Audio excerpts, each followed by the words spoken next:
I once asked a very high Rinpoche what kind of personal qualities persist from rebirth to rebirth.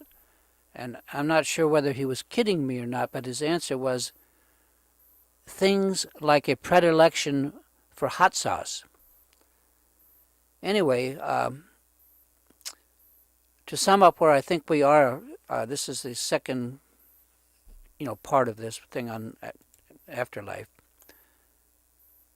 The Tibetans do not accept that we have an eternal soul or a watcher that is above it all, looking down on us, something that cannot be modified by time and experience. And the Tibetans go on to state that if such an eternal soul were the case, then it would be changeless. It would be untrainable, not teachable, and unable to learn in any way, just a kind of permanent wallflower to life, somehow inert. What we have instead, so they say, is a semi-permanent soul that, made up of our ongoing desires and shaped by our karmic traces or residues, tracks us from life to life. It sticks with us, or we are that stickiness.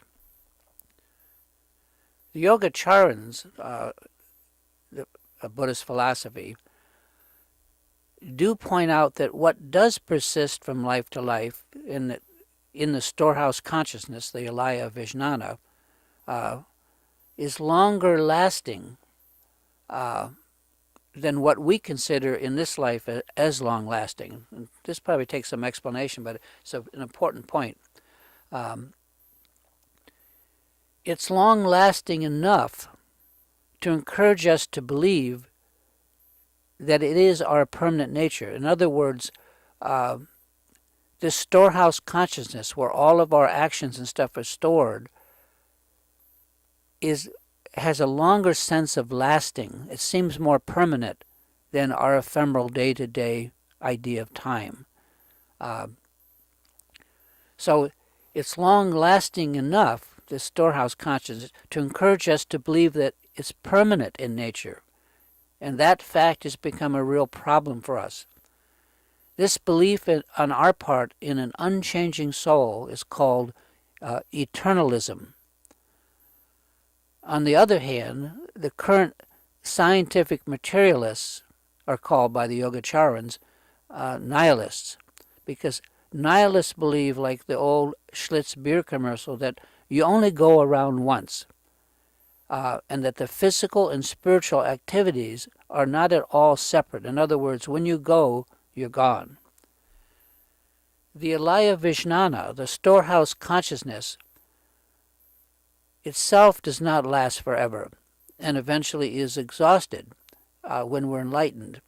But it does last, relatively speaking, for a very, very long time.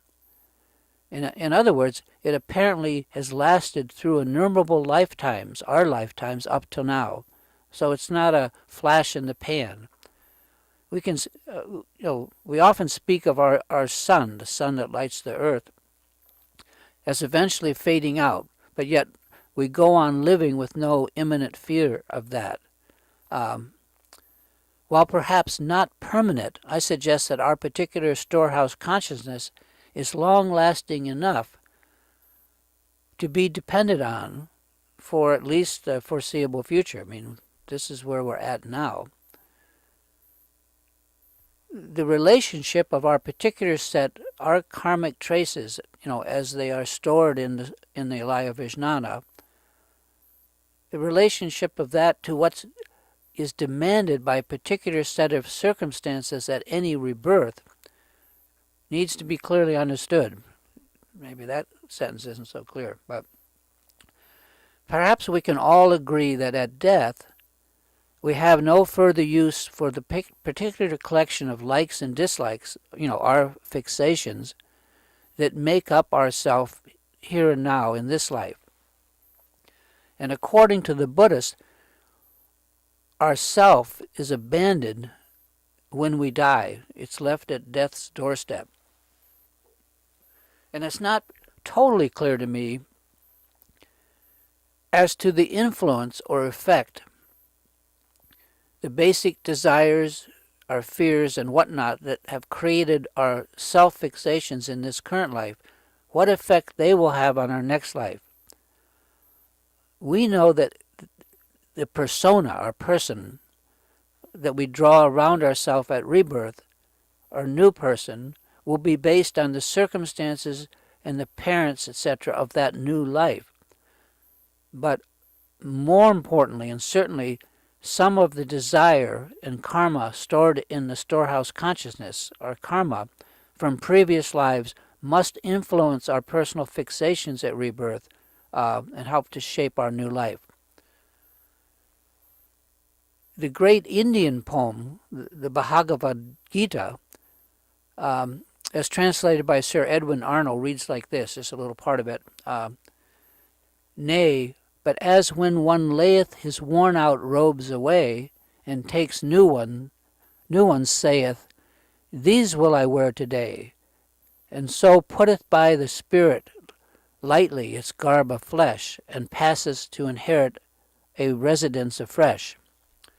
Now this is an example of the Hindu view of the soul, of an eternal soul, and a persona, or personal self, and reincarnation is like putting on a new coat. It's the same us, we're just wearing a new coat. But the Yogacharan view is totally different. I mean, it's not totally different, since even in that view we draw around ourselves a new persona based on the result of our karma as contained in the storehouse consciousness. So, in the Yogacharan view, the view may seem a little less rosy than the Hindu Atman, the eternal self, but it's as rosy as the karma that we have is rosy. And because of the ability for us to change, ultimately it's a lot rosier, because we can transform ourselves in the Buddhist view, which with an eternal soul like the Hindu view, we could not change whatsoever. We'd be stuck as we are, suffering life. Now the sticking point, which I mentioned above, is that the difference between an unchanging soul, the Hindu belief, and a changeable aggregate of karmic traces, a changeable soul, as suggested by the Yogacharans. In the case of the Hindu approach, which I'm not so well versed in, the soul somehow maintains an unbroken consciousness from life to life, i.e., the same person shows up. I have no idea how the Hindu view deals with the bardo, with the loss of consciousness there, and the rebuilding of it, etc., at rebirth. They would call it reincarnation. In the Tibetan Buddhist view, the bardo realms are, or they can be, a very perilous journey, including a complete blackout and loss of consciousness at some point, shortly after death, followed by a reawakening, and then driven by our karma, an insatiable desire to take another body. And this desire apparently leads the bardo entity to grasp at the first available womb. The old saying, any port in a storm. It's stated in the teachings that those who have had extensive Dharma training can afford to not be in such a hurry to take rebirth. They have patience. And it's apparently like a credit check. They have the luxury, these trained people, of examining different sets of parents, apparently. Looking at their habits, their qualities, and even their interpersonal relationships of our mom and dad, until they find a womb that they feel comfortable in. Anyway, that's the idea. And it is said that what are called in Tibetan Buddhism reincarnate lamas, or tukus, are those who have had the discipline to more carefully choose their incarnations, while the rest of us cannot help but jump on the first available bus, so to speak.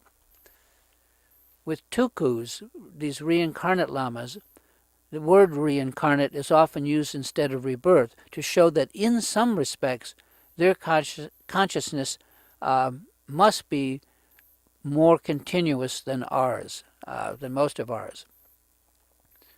So what I'm describing here, some of it's above my pay grade, folks, but I find it absolutely fascinating anyway, and my curiosity is probably driven by the age-old fear or wondering about death.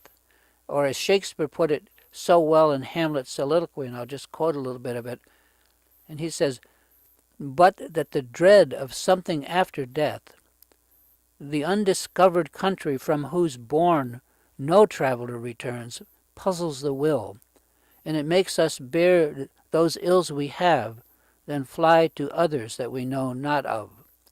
Thus conscience makes cowards of us all, and thus the native hue of resolution is sicklied o'er with the pale cast of thought, and enterprises of great pith and moment with this regard their currents turn awry and lose the name of action." End quote. Of course, I want to know what we all want to know. What lies for us beyond death, and how can we best prepare for that journey? And sure, without thinking, we have been indoctrinated into the concept of the eternal soul by the Christians, and we can't help but want something like that too, something that lasts forever and something that is above it all. And we don't like the idea of losing control or consciousness, of getting our feet wet. The Tibetans tell us that we do have something that persists beyond and between lives. Otherwise, all of this would be a non sequitur. If we were not some kind of entity, even an impermanent entity, we could not benefit from the Dharma and its practice. As mentioned, they also say that nothing is eternal. Everything changes. Everything changes, but change itself, and even change itself varies. Now, I can't claim that I fully understand all this. My fallback position is to remember that whatever is the case with all of this, here I am, right now, nevertheless. I'm conscious and somewhat aware.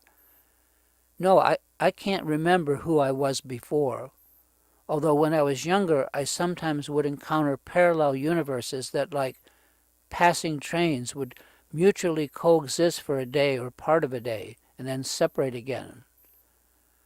And I almost didn't know which train I was on. So that alternate universe was more real in those moments than a vivid dream, and the whole experience was a bit scary at that. And I'm afraid I don't have someone I can just phone up and ask about all this. If you want to study this, I suggest the book, and it was his last book by the most venerable Tralek Rinpoche. It's called Karma, What It Is, What It Isn't, Why It Matters. It's brilliantly clear.